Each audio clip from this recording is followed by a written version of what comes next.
मधुमिलनात या विलोपले मधुमिलनात या मधुमिलनात या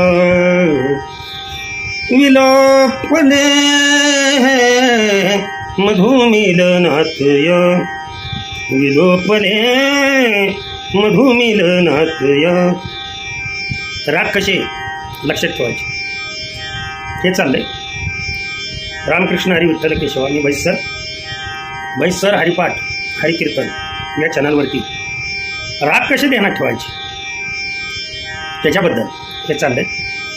हा राग ओळखू आला असेल तुम्हाला कोणता आहे उभं कमेंट्स करून सांगा बरोबर. विलोपले मधुमिलनात या. सगळं ऐका. सखी बोलती कामना